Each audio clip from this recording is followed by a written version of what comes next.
నుండి గోకరాజుపల్లి తాటిగుమ్మి బీటీ రోడ్డును స్థానిక గ్రామాల ప్రజలు నేతలతో కలిసి పరిశీలించిన మాజీ ఎమ్మెల్యే డాక్టర్ మొండితోక జగన్మోహన్ రావు వర్షాలు లేకపోవడం రైతులకు నష్టమైతే టీడీపీ నేతలకు మాత్రం మేలు చేస్తుందని కొద్దిపాటి వర్షం పడినా కొత్తగా వేసిన రోడ్డంతా ఎప్పుడో లేచిపోయేది.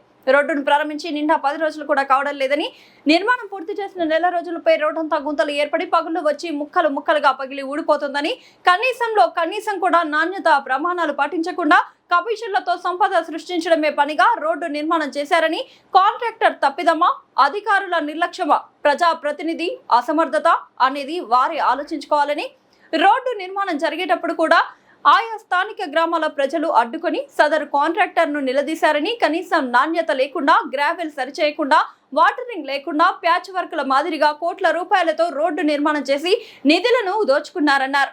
ఈ కార్యక్రమంలో స్థానిక ప్రజా ప్రతినిధులు, వైఎస్ఆర్ కాంగ్రెస్ పార్టీ నాయకులు, కార్యకర్తలు తదితరులు పాల్గొన్నారు.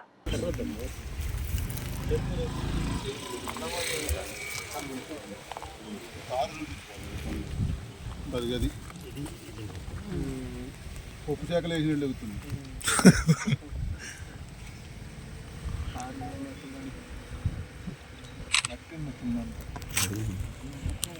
చూసారు కదా మట్టిది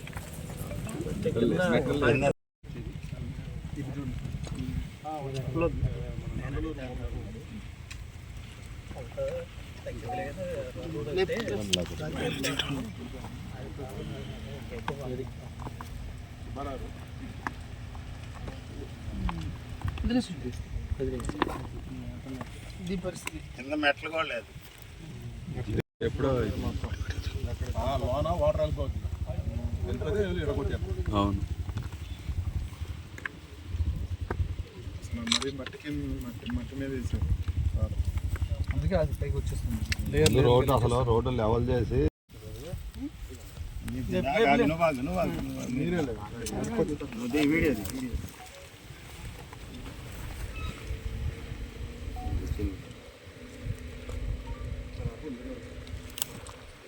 చూసారు కదా ఇది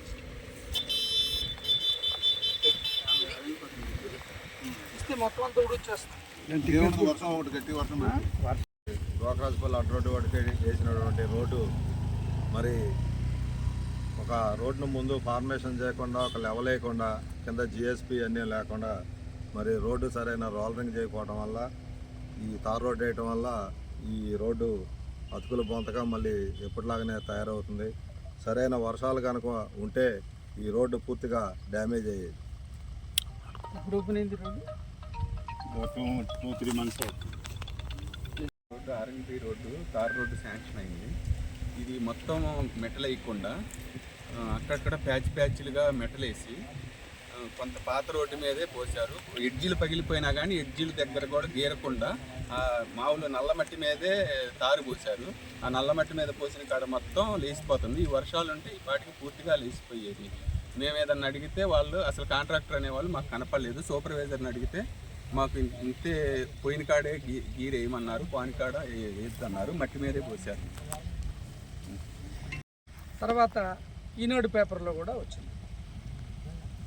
వచ్చిన తర్వాత మేము 1-2 రోజులు చూసాం. అసలు దీని మీద ప్రభుత్వం యొక్క స్పందన ఎలా ఉంటుంది ఏంటిది అనేది మేము చూసిన తర్వాత ఏం లేదు, ఏం కనపడలేదు కాబట్టి ఈవేళ మేము రావడం జరిగింది. ఎక్కడైతే ఈ రోడ్డుకి సంబంధించినటువంటి శిలాఫలకం వేశారో దాని పక్కనే రోడ్డు వేసినట్లేదు, ప్యాచ్ వర్క్ చేసినట్టు. ఇందాక చూపించడం జరిగింది విలేకరులకి. ప్యాచ్ వర్క్ చేసినట్టు ఉంది. సరే, ఈ రోడ్డు అంతా ఇప్పుడు దాకా ట్రావెల్ చేసాం. రోడ్డు ఎక్కడ ఈవెన్గా లేదు, అన్ఈవెన్గా ఎలా ఉంటే అలా వేసేసారు. నాణ్యత ఎలా ఉందనే దానికి ఇది ఉదాహరణ. ఇదే ఉదాహరణ. ఇంకా మేము వేరే చెప్పడానికి ఏముంది. ఇలాంటివి టర్నింగ్స్ దగ్గర చాలా చోట్ల ఉంది. అంటే ఊరినే లేచిపోతుంది. ఇప్పుడు రాష్ట్రం మొత్తం వాన కోసం ఎదురు చూస్తుంది. వీళ్ళ అదృష్టం, మిగతా రైతులకి అందరికీ దురదృష్టం వాన లేకపోవడం, వీళ్ళకి వాన లేకపోవడం అదృష్టం. వాన వచ్చి ఉంటే కనుక రోడ్డు మొత్తం లేచిపోయేది, అసలు ఉండేది కాదు. ఈ ఎల్నినో వీళ్ళకి ఈ రకంగా ఉపయోగపడుతుంది. చూసారు కదా, ఈ రోడ్డు మొత్తం టర్నింగ్స్ దగ్గర వాటి దగ్గర చూసుకుంటూ చూసాం. తర్వాత దీనికి సంబంధించి అధికారితో కూడా మాట్లాడాం. అధికారులతో మాట్లాడినప్పుడు వాళ్ళు చెప్పింది ఏంటంటే క్వాలిటీ చెక్ అయిందంటే చెక్ అయిందని చెప్పారు. క్వాలిటీ చెక్ కూడా అయిందంటే దీనికి క్వాలిటీ చెక్ అయిందంట. మరి నాణ్యతా ప్రమాణాలు ఎలా ఉన్నాయి ఏంటని అడిగినప్పుడు ఒకవేళ తేడా వస్తే కనుక రికవరీ పెడతామని చెప్పారు. అసలు ఈ రికవరీ చేస్తే మొత్తం రోడ్ అంతా రికవరీ చేయలేము, మొత్తం సొమ్ము అంతా రికవరీ చేయాలా. కొత్త కాదు, సొంత టెక్నికల్గా చాలా చెప్పారు ఆయన. 3 mm ఉండాలా, ఇవన్నీ చెప్పారు. 30 mm థిక్నెస్ ఉండాలా, ప్రెస్సింగ్గా వితౌట్ ప్రెస్సింగ్గా అన్నీ మాట్లాడాం. తార్ ఎంత ఉండాలని చెప్పారు. మరి అంత ప్రాపర్గా చేస్తే ఎట్లా ఉంటుంది? మీరే అన్నారుగా రికవరీని. ఎంత చేస్తారు రికవరీ దీంట్లో? అసలు కాంట్రాక్టర్తో మాట్లాడి లోకల్ స్థానికులంతా కాంట్రాక్ట్తో మాట్లాడారు, అధికారులతో మాట్లాడితే వాళ్ళు చెప్పిన సమాధానం విన్నారు కదా. అంటే ఏ ధైర్యం చూసుకుని ఎట్లా చేశారు? ఏ ధైర్యం చూసి రోడ్డు ఎట్లా పోసారు? ఏ ధైర్యంతో కాంట్రాక్టర్ కానీ టెక్నికల్గా వాళ్ళు కానీ మాట్లాడుతున్నారంటే ఏంటి? మా వెనకాల మా ప్రభుత్వం ఉందనే కదా, మమ్మల్ని ఆదుకునే వాళ్ళు ఉన్నారనే కదా. ఇది సంపద సృష్టిలో భాగం. నాణ్యతా ప్రమాణాలు లేకుండా 4 కోట్ల రూపాయల విలువైన రోడ్డు ఎటు పోసినట్టు ఈ సొమ్ము? ఎవరికి దారాదత్తం చేసినట్టు?